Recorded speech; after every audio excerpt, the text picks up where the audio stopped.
ओम शांति। प्रजापिता ब्रह्मा बाबा की मुरली का third part है। इससे पहले बाबा ने मुरली में बताया कि 2017 से पहले तो ये पेपर था कि हर किसी ने बोला मैं मम्मा हूँ, मैं ये हूँ, मैं वो हूँ, मैं आदि पिता हूँ, मैं प्रजापिता हूँ। इसके बाद अब ये पार्ट चलेगा। अब क्या पेपर आएगा बच्चों के पास, क्या सुनने में मिलेगा कि मेरे में महाकाल आ रहे हैं, मेरे में शिव बाबा आ रहे हैं, मेरी आत्मा संपूर्ण बन के वतन में चली गई है, अब शिव बाबा मेरी बॉडी को कंट्रोल कर रहे हैं। अब ये पेपर चलेगा ना कि अलग अलग बोर्ड्स हैं जो, तो बच्चों को ये पेपर आएगा कि एक्चुअल में बाबा की जो नाम है वो कौन सी है। बाबा से पूछा, जैसे बाबा वतन में आपसे रो रिहान करते हैं, शिव बाबा वतन में ब्रह्मा बाबा से रो रिहान करते हैं, अगर उन्हें सृष्टि पर कोई पाठ चलाना भी है तो आपको बताएंगे नहीं क्या वो? तो ब्रह्मा बाबा ने कहा, देखो बच्चे, अपन क्यों इच्छा रखें कि वो मुझे बताएं? ये भी बिल्कुल भी इच्छा नहीं, क्यों रखें? वह पिता है। आप तो अभी शरीर में हो ना, अपन तो बिना शरीर के हैं। ऊपर बाबा का क्या रूप है, नीचे क्या रूप बजने वाला है, ये अपने को मालूम पड़ेगा ना। आपको प्रेम है तो आपको पहचान आएगा ना, बाबा, मेरा बाबा, बड़ा मीठा बाबा, मेरा बाबा, आएगी ना, खुशबू आएगी। तो अपने को कितनी खुशबू आती होगी ये देखो। क्यों? क्योंकि अपना तो देह ही नहीं है, अपना तो शरीर ही नहीं है। तो यूँ एक सेकंड में देख कर के आपको बताएगा कि ये है या नहीं है। इसमें संशय और निश्चय की बात ही नहीं। उसके बाद भी अगर दिमाग इधर उधर घूमता है तो हर एक बच्चे का अपना कर्म है। क्यों? क्योंकि अपने को भी मालूम है, अपन भी जानते हैं अच्छे से, हर घड़ी वतन में बाप के साथ रहने वाला बच्चा, करीबी बच्चा, अपन तो देखते हैं ना अपने बाबा को, वाह मेरा बाबा कैसा है, कहाँ रोल प्ले कर रहा है, कहाँ क्या कर रहा है। हाँ, इस शरीर में है, देह में है तो वो अलग टॉपिक होता है, पर एकदम ऊपर बैठे हैं और सब कुछ नीचे का स्पष्ट रूप से दिखाई दे रहा है, तो इसलिए इन सब चीज़ों में नहीं जाना। अच्छा, इसमें ये होगा, बाप मना भी नहीं करेगा, क्योंकि बाबा किसी भी बच्चे को बांधना नहीं चाहता।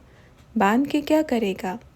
आप बच्चे स्वतंत्र हो, आप फ्री हो, आपके दिल जहाँ लगे, जिसके पास दिल लगे, जिसमें बाबा दिखे, देख के आओ, फ्री एकदम।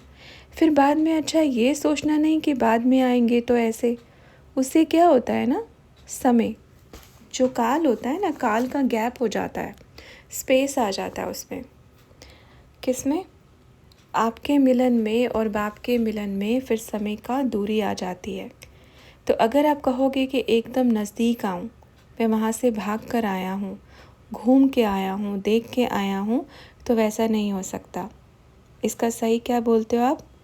मानो आप निश्चय बुद्धि हो और पक्का निश्चय बाप पर है, भले आप कितनी भी दूर रहो तो भी नज़दीक हो। आप निश्चय बुद्धि हो और पक्का निश्चय बाप पर है, भले आप कितना भी दूर रहो तो भी नज़दीक हो। पर अगर आप कहीं कहीं भटक के देख कर आओगे, 2 महीने वहाँ लगा करके बड़ी ध्यान से मुरली सुनी, हाँ बाबा है, फिर 2 महीने के बाद अकल आई, अरे कहाँ मैं फंस गई थी, कहाँ आ गई, क्यों मैंने किया ऐसे।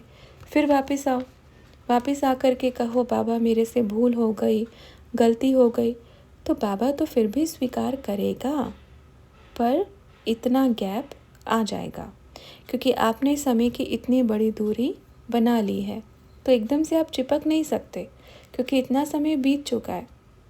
समझ में आया? इतना समय जा चुका है, गुजर चुका है, तो इतना पास में फिर वापस आने में समय लगे नहीं लगे, धम से विनाश हो जाए, कौन सी घड़ी आए, शरीर ख़त्म हो जाए, भरोसा थोड़ी है उस समय के बीच में कि क्या होगा। तो इसलिए जाने के लिए किसी को मना नहीं है। जो भी बाहर बच्चा बैठा है, जहाँ पर भी बैठा है, जो भी सुन रहा है, जो भी बोल रहा है, जो यहाँ पर भी है, किसी के लिए भी जाने में मनाही नहीं है, क्योंकि अपन तो प्रैक्टिकल में देखते हैं ना, बच्चे इतने नज़दीक थे, चले गए, आज वो चाह रहे हैं, तड़प रहे हैं कि हम आएँ, वो छटपटा रहे हैं कि हम नज़दीक आएं, पर नहीं आ सकते, क्योंकि समय का अंतराल इतना अंतर हो चुका है, इतना अंतर हो चुका है कि आप कितनी स्पीड से भाग सकते हो बताओ। आपकी भागने की स्पीड कितनी होगी? आपको बहुत रफ्तार करनी पड़ेगी बाप की याद में, सेवाओं में, अपनी धारणा में। इतनी रफ्तार से दौड़ना पड़ेगा, तब आप कहाँ समय के बाप के नज़दीक आ सकेंगे। इससे अच्छा जाएं क्यों? इससे अच्छा इतना समय बर्बाद ही क्यों करें जब जाना इधर ही है। तो इससे अच्छा अपन इतना टाइम वेस्ट ही क्यों करें। Waste of money, waste of energy, waste of time. सिर्फ समय ही नहीं जाएगा, कितनी चीज़ जाएगी उसमें। आपकी मन की शक्ति जाएगी, आपका धन जाएगा, आपका मन भी डिस्टर्ब होगा। और जो समय जो कभी नहीं खरीद सकते, एक समय ही ऐसी चीज़ है जिसको हम कभी खरीद नहीं सकते, कभी वापस नहीं लेकर आ सकते। वो कीमती समय जाएगा। धन तो आनी जानी चीज़ है, मन भी चलो एक समय पर ठीक कर लोगे, पर जो समय है वो वापस नहीं आ सकता।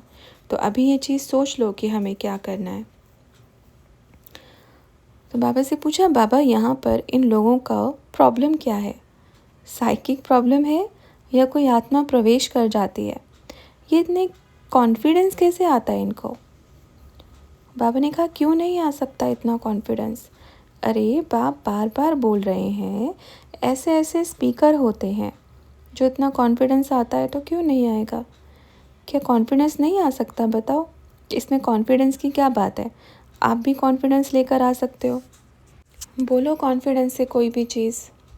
तो बच्चों ने कहा, वैसे कोई बात आपके साथ करनी है तो करेंगे, पर ऐसी कोई स्पीच थोड़ी ना दे सकते हैं कि जाओ बाबा को दिखाओ अपना वीडियो। इतनी डेयरिंग हो गई। बाबा ने कहा, यही तो बाबा बोलते हैं ना कि ऐसे ऐसे बच्चे आएंगे जो बाप का सामना करने में भी देरी नहीं लगाएंगे। ठीक है, बाबा बार बार ऐसे क्यों बोलते हैं कि आने वाले समय में ऐसे भी बच्चे होंगे जो बाप का सामना करेंगे। हाँ ठीक है, ऐसा करो, उनको बोलो जाओ दिखाओ अपने बाबा को, उनको बोलो बाप ने आपको बुलाया है। तो बच्चों ने कहा, बाबा तभी ये भक्ति मार्ग में भी क्या होता, भक्ति करते करते फिर वो अपने आप को समझने लगते हैं शिवो अहम, कि मैं ही शिव हूँ। तो ये लोग क्या वही चीज़ कर रहे हैं? बाबा ने कहा, यही समझो।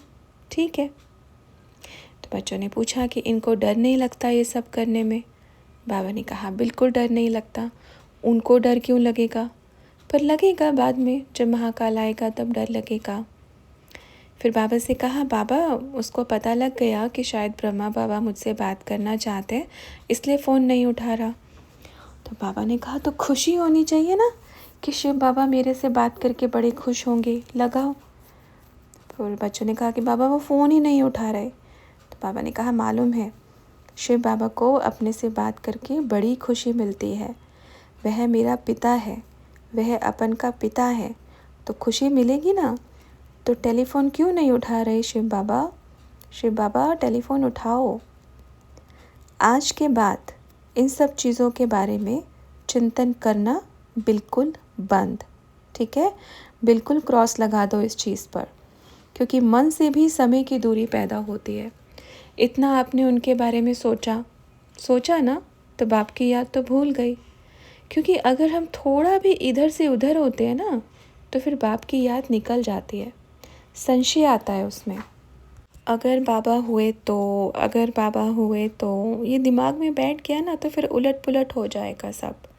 जो की हुई कमाई है वो सब ख़त्म हो जाएगी। जितना भी लगाया धन से लगा लो या। तो किसी ने कहा कि बाबा बस पूछना था। बाबा ने कहा, हाँ पूछना अलग बात है, पूछोगे तो बाबा दिल खोल कर जवाब देगा। पर कहाँ न कहाँ कोने में संशय आया, थोड़ा भी ऐसा हिला, तो उसे की कमाई सब चट हो जाती है। तो बाबा से कहा, बाबा मन में आता है कि अगर बाबा कहीं आए हुए हों तो हम पीछे ना रह जाएं। बाबा ने कहा, नहीं ये गलत है। पर आप सोचो, आपका पिता है घर में, आपकी माँ ने कहा कि ये आपका पिता है। बाहर में कोई आकर के आपको बोलता है, बच्चे आप ठीक हो, कैसे हो, मैं आपका पिता हूँ या पिता समान हूँ, तो आप भरोसा करोगे क्या? क्योंकि आपका पिता ज़िंदा है वर्तमान में, ज़िंदा है या नहीं? आप मिलते हो उनसे। तो जब हमारा पिता ज़िंदा है, हमारे सामने है, हमारी दृष्टि के सामने है, तो हम किसी और को पिता क्यों बोलें? ये तो गलत हो गया ना। ऐसे थोड़ी कि पिता जैसे दिखता है तो आपका पिता ही होगा। मानो शक्ल आपके पिता जैसी लगी आपको, तो क्या वो आपका पिता होगा? आपका जन्मदाता तो एक ही होता है ना। आत्मा का जन्मदाता तो एक ही होता है ना। तो जो आत्मा का जन्मदाता है वो शिव परमपिता परमात्मा है, जो कि आप वर्तमान समय उनसे मिलते हो। अगर उसको छोड़ करके हम दूसरों के अंदर पिता को ढूंढेंगे कि उसके अंदर भी होगा, इसके अंदर भी होगा, तो मतलब हमें संपूर्ण तरीके से अभी तक बाप पे निश्चय नहीं हुआ है ना बच्चे। आप तो बाप के इतने अति मीठे लाडले बच्चे हो, बाप की शेरनी हो। शेरनियाँ यूं यूं करने लगी तो कैसे चलेगा? ठीक है बच्चों, फिर मिलेंगे। कुछ पूछना है? तो बाबा से पूछा, गीता पाठशाला में किसी द्वारा कुछ रखे जाने पर बच्चों के मन में उठे सवालों का जवाब देते हुए बाबा बोले, अच्छा वो जो रख के गए थे उसमें आपको कुछ प्रॉब्लम तो नहीं है? कोई दिक्कत तो नहीं है? तो बाबा से पूछा, बाबा उनको कोई संदेश? तो बाबा ने कहा, बाबा ने बोला है जो करेगा सो पाएगा। अगर उन्होंने कुछ भी चीज़ रखी है तो क्या करेंगे वो? हिसाब किताब किसका बनेगा? उन्हीं का बनेगा ना।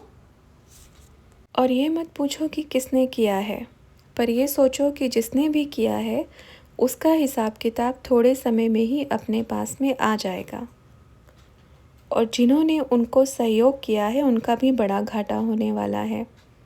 क्योंकि बोलते ना कि जो करते हैं वो सुने तो अलग बात है, पर बिना किए जिन पे ऐसे ऐसे इल्ज़ाम लगा रहे हैं, इसको कलंकी धर अवतार बोलते हैं। तो ऐसा समय तो आएगा ना, कलंक लगने का समय भी तो आएगा ना। इसलिए बोलते हैं कलयुग के अंत में जब कलयुग विनाश होने को आता है तो कलंकी धर अवतार आता है। तो ये वो समय है, ठीक है। इसलिए यहाँ से आप बच्चे तो बेफिक्र रहो, क्योंकि अपने को तो कोई फ़र्क ही नहीं पड़ा। किसी ने कुछ भी रखा होगा, किसी ने कुछ किया होगा। हाँ, बात यह है कि जो वहाँ के रहने वाले निश्चय बुद्धि बच्चे हैं उनकी मन की स्थिति क्या है। बाबा को इस बात से कुछ फ़र्क नहीं पड़ता कि किसने क्या रखा है और किसने कहाँ रखा है।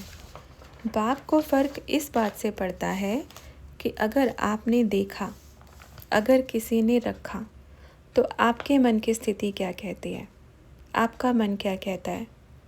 जिस बच्चे ने भी ये संदेश दिया है, जिसने भी दिया है, उसको बोलना कि किसने क्या किया है, कौन क्या बोलता है, उस चीज़ से बाबा को कुछ लेना देना नहीं है। पर आपने क्या सोचा? अगर आपका मन हिला, आपके अंदर संशय का बीज उत्पन्न हुआ, तो इसमें बाप से विपरीत हो जाएंगे। आप निश्चय बुद्धि हैं तो गड़बड़ कहाँ हो रही है? कोई कुछ भी करता रहे, कुछ भी बोलता रहे, आप सही है ना? आपने कुछ नहीं किया ना, आपने अच्छा किया ना। तो आपने जो अच्छा किया उसको देखो, जिसने जो बुरा किया उसको मत देखो। ये मत सोचो कि बाप की बदनामी हो रही है या उनकी बदनामी हो रही है, या मैया के बारे में कोई ऐसा बोल रहा है, मैया के बारे में कोई वैसा बोल रहा है। क्या बड़ी बात है बताओ? जब कभी घर में रहने वाले बच्चे मैया को छोड़ते नहीं हैं तो बाहर वालों ने बोला तो क्या बड़ी बात की।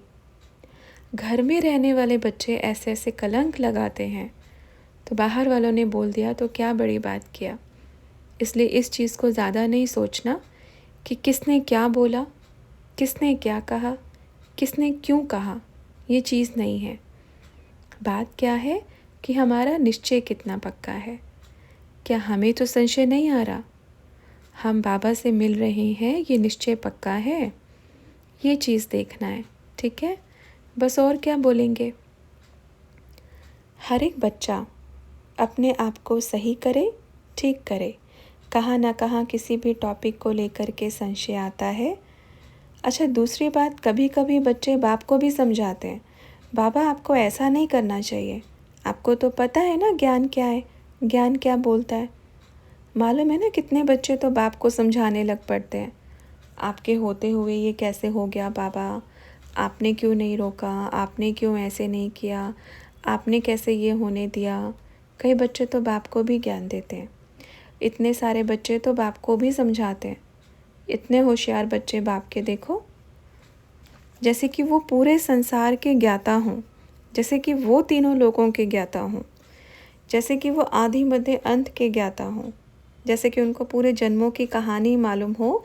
ऐसे बाप को समझाते हैं, ऐसे बाप को ज्ञान देते हैं, ऐसे बाप को सिखाते हैं।